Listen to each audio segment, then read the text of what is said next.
me a shot. Is that right? Oh, perfect. Well, I know that when he throws this ball, the only thing he's thinking about right now is, please carry, because I've done everything I can do to put this ball high flush in the pocket. Please carry. Oh, it did. Norm Duke down by 12. The 2-8, it didn't make it up. And he thought that ball was going to hook. He started running that ball out. He had to feel good about that shot, or else he wouldn't have been on the run. Well, it could be that, you know, he was hoping he got a little wide, the dry area would bring it back. I'm familiar with that feeling. Well, that's exactly what he was trying to do. It just, now he's still messing with that tape. He's not completely comfortable with the way his ball is feeling. Now, is he going to throw the ball straight, or is he going to hook the ball at the 2-8? I always like to hook the ball when I left the spare, but Norm Duke going to throw it straight. Has the spare. He's looking at the score right now. And the score is 12 pins deficit for Norm Duke. And Voss lined in on both lanes. Yeah, looking good. Now Brian is also working on his ball. Neither one of these guys are having a lot of success with getting the proper feel. Got to stop. Oh, just barely. Big break for Norm. The ball never does get far enough to the right as Norm's kind of laughing about this shot. Watch how high in the pocket it is. Trips out the 4, the 6, the 7, the 10. Oh, boy, everything. Thank you, he says. Voss.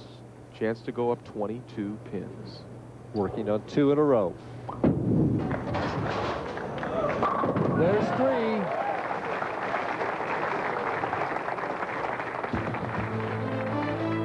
The Rangers boast 3 of the NHL's top 8 scorers in Messier, Gretzky, and Leach. Number 9 on that list is the Flyers' John LeClair, who along with Eric Lindros look to outscore the Rangers at home. That's tomorrow, 8 p.m. Eastern Time, for this division rivalry here on ESPN. Brian Voss on the left-hand lane, wanting to keep the pressure on Norm Duke to go up by 32 pins.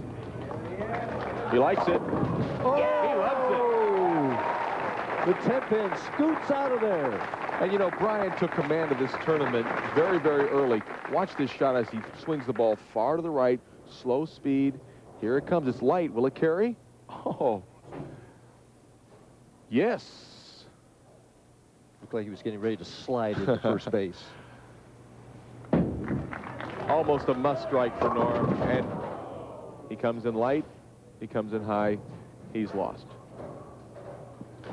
The ball's not supposed to do that. When I move, after being light, it's supposed to go in the pocket, not high. Yeah, just doesn't quite have good command on that right-hand lane right now.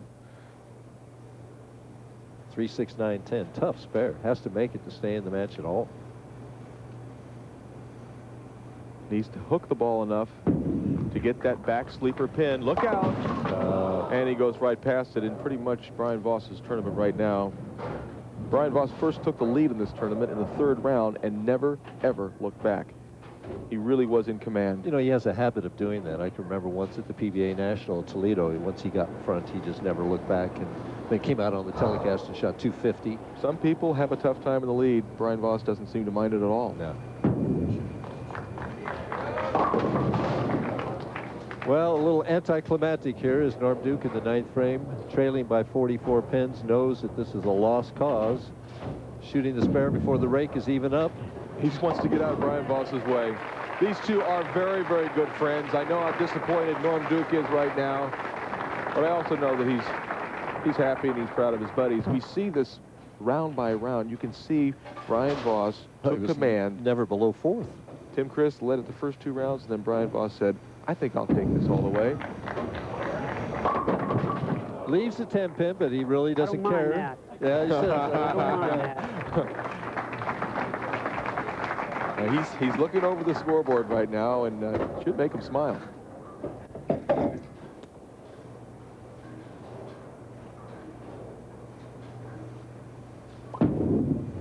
That's it. That's it, he says. You know, really, maybe the key shot of this match might have been back when he made the baby split in the 4th frame that kept him clean, and he kept 4 in a row after that. Well, it kept him in the lead. Kept Norm Duke from taking a lead and maybe grabbing a little momentum.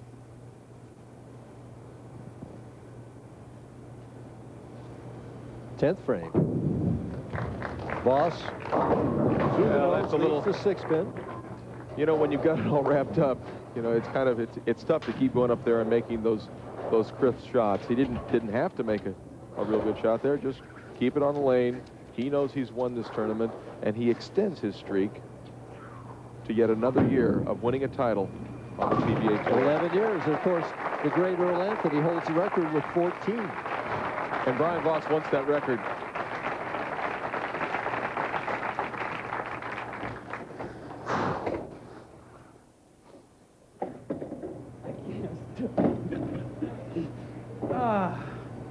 It's been a year.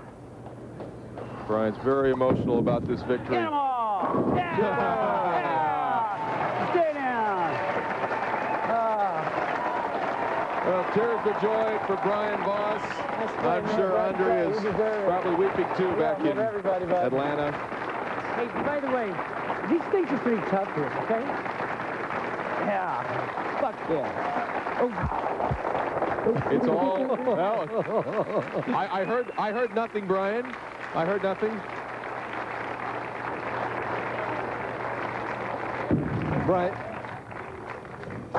Brian turning this into a PG-rated show. All